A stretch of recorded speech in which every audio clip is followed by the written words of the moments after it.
ಅವರು ಬಿಜೆಪಿಗೆ ಹೋಗ್ತಿರುವಂತಹ ಚರ್ಚೆಗಳು ಶುರುವಾಗಿದೆ. ಯಾಕಂದ್ರೆ ಇಶಾಪುರದಲ್ಲಿ ಬಂದ ಅಮಿತ್ ಅವ್ರ ಜೊತೆ ವೇದಿಕೆ ಹಂಚಿಕೊಂಡಿದ್ರು. ಒಂದಷ್ಟು ಚರ್ಚೆಗಳು ಶುರುವಾಗಿದೆ. ಇಲ್ಲಿ ಶ್ರೀರಾಮುಲು ಇರ್ಬೋದು, ಎಲ್ಲರೂ ಕೂಡ ಏಕನಾಥ್ ಶಿಂದೆ ಆಗ್ತಾರೆ ಅವರು ಅಂತ ಹೇಳಿ ಒಂದು ಭವಿಷ್ಯ ನುಡಿದಿದ್ದಾರೆ.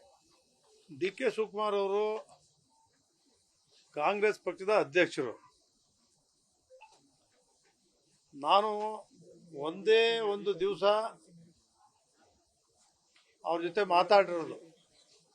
ನನ್ನ ನಾದ್ನಿ ಅಳಿಯ ಒಂದು ಇರಿಗೇಷನ್ ಅಲ್ಲಿ ಎಡಬ್ಬಲಿ ಆಗಿದ್ದಾನೆ, ಇದನ್ನು ವರ್ಗಾವಣೆ ಮಾಡಿಕೊಡ್ಬೇಕು ಅಂತಕ್ಕಂಥ ಒಂದು ಮಾತಾಡಿರೋದು ಬಿಟ್ರೆ ಅದು ಯಾವುದೇ ವಿಚಾರಗಳನ್ನ ಇವತ್ತು ಕೂಡ ಮಾತಾಡಿಲ್ಲ. ಅಲ್ಲ, ರಾಜಕೀಯ ಬೆಳವಣಿಗೆಯಲ್ಲಿ ಡಿ ಕೆ ಶಿವಕುಮಾರ್ ಅವರ ನಡೆ ಬಹಳಷ್ಟು ಚರ್ಚೆ ಆಗ್ತಾ ಇದೆ. ಅವರು ಪಕ್ಷ ತೊರೆಯಬಹುದು ಅನ್ನೋ ಒಂದು ಮಾತಾಡಿರುತ್ತೆ, ಅಥವಾ ಸಿದ್ದರಾಮಯ್ಯನವ್ರಿಗೆ ಟಾಂಗ್ ಕೊಡ್ಬೇಕು ಕಾಂಗ್ರೆಸ್ ನ ಮನಸ್ಥಿತಿಗೂ ಅವ್ರು ನಡ್ಕೊಳ್ತಾ ಇರೋ ರೀತಿಗೂ ಹೊಂದಾಣಿಕೆ ಆಗ್ತಿದ್ಯಾ ಅಂತ, ಇದನ್ನ ಯಾವ ತರ ವಿಶ್ಲೇಷಣೆ ಮಾಡ್ತೀವಿ ನೀವು ಹಿರಿಯ ರಾಜಕಾರಣಿ? ನಾನು ವಿಶ್ಲೇಷಣೆ ಮಾಡ್ಲಿಕ್ಕೆ ಅದು ಯಾವುದು ಕೂಡ ನೋಡಿಲ್ಲ.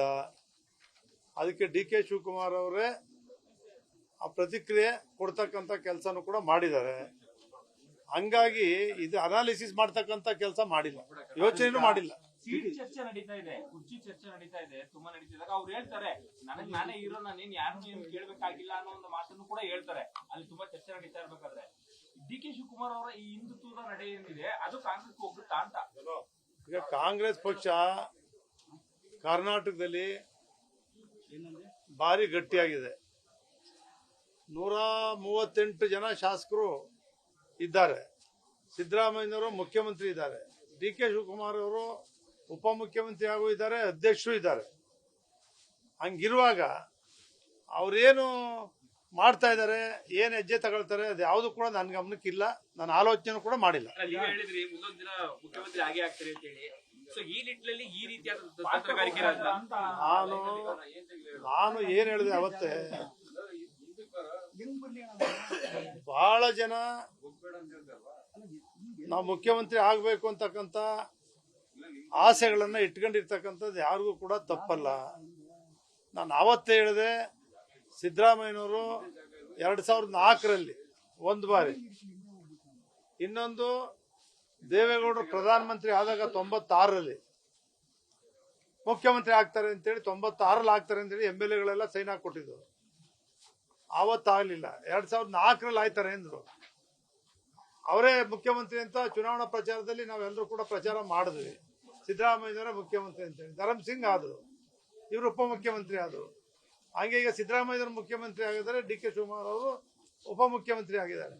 ಅವ್ರಿಗೆ ಯಾವತ್ತು ಅದೃಷ್ಟ ಒಲ್ದು ಬರುತ್ತೆ ಅವತ್ತು ಆಗ್ತಾರೆ ಅಂತ ಹೇಳಿದ್ದೀನಿ. ಈಗ GT sir, college board DDA Subrahmanya ಅವರು ಪತ್ರಕರ್ತರ ಮೇಲೆ ಹಲ್ಲೆ ಮಾಡಿದ್ದಾರೆ ಸರ್. ಅದರಲ್ಲೂ ಕೂಡ ಒಬ್ಬ ದಲಿತ ಕ್ಯಾಮರಾಮನ್ ಮೇಲೆ ಯಾವಾಗ ಮೊನ್ನೆ ಸರ್ ಆಗಿರೋದು.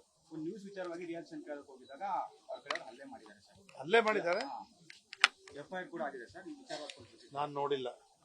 ಯಾರೇ ಹಲ್ಲೆ ಮಾಡಿದ್ರು ಖಂಡನೀಯ. ಅದು ಅಲ್ಲ, ಒಬ್ಬ ಸರ್ಕಾರಿ ಅಧಿಕಾರಿ ಗೂಂಡಾ ರೀತಿ ವರ್ತನೆ ಮಾಡ್ತಾರೆ. ಯಾರೇ ಸರ್ಕಾರಿ ಅಧಿಕಾರಿನೇ ಇರಲಿ, ಸಾರ್ವಜನಿಕರೇ ಇರಲಿ, ಮಾಧ್ಯಮದವ್ರ ಮೇಲೆ ಇರಲಿ, ಯಾವುದೇ ಒಂದು ಸಾಮಾನ್ಯ ವ್ಯಕ್ತಿ ಮೇಲೆ ಇರಲಿ, ಹಲ್ಲೆ ಮಾಡ್ತಕ್ಕಂಥ ಕೆಲಸ ಇದೆಯಲ್ಲ, ಅದನ್ನ ನಾನು ಖಂಡಿಸ್ತೇನೆ. ಸರ್, ಈಗ ಜುಲೈ ಅಷ್ಟೊತ್ತಿಗೆ ಜಿಲ್ಲಾ ತಾಲೂಕು ಪಂಚಾಯತ್ ಚುನಾವಣೆ ಬರುತ್ತೆ.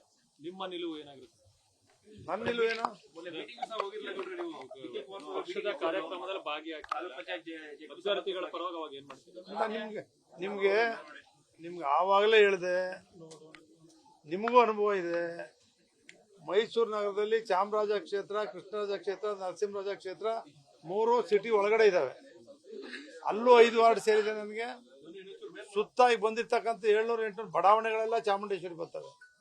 ಅತ್ಲಿಂದ ಆ ಕಡೆ ಗುಮ್ಚಂಡ್ಲಿಗೆ ಹೋಗೋಕೆ 40 ಕಿಲೋಮೀಟರ್ ಆಯ್ತದೆ. ರಾಮನಹಳ್ಳಿ ಸಾಗರಕಟ್ಟೆ 30 ಕಿಲೋಮೀಟರ್ ಆಯ್ತದೆ. ಈ ಕಡೆ ವರುಣ, ಈ ಕಡೆ ನಂಜನಗೂಡು, ಶ್ರೀರಂಗಪಟ್ಟಣ, ಹಿಂಗೆ ನನ್ನ ಕ್ಷೇತ್ರ ಭಾರಿ ದೊಡ್ಡ ಕ್ಷೇತ್ರ ಆಗ್ಬಿಟ್ಟಿದೆ. ಸಮಸ್ಯೆಗಳ ಆಗ್ರ ಆಗಿದೆ. ಹಂಗಾಗಿ ರಾಜಕೀಯದ ಬಗ್ಗೆ ನಾನು ಯಾವ್ದು ತಲೆ ಕೆಡಿಸ್ಕೊಂಡಿಲ್ಲ.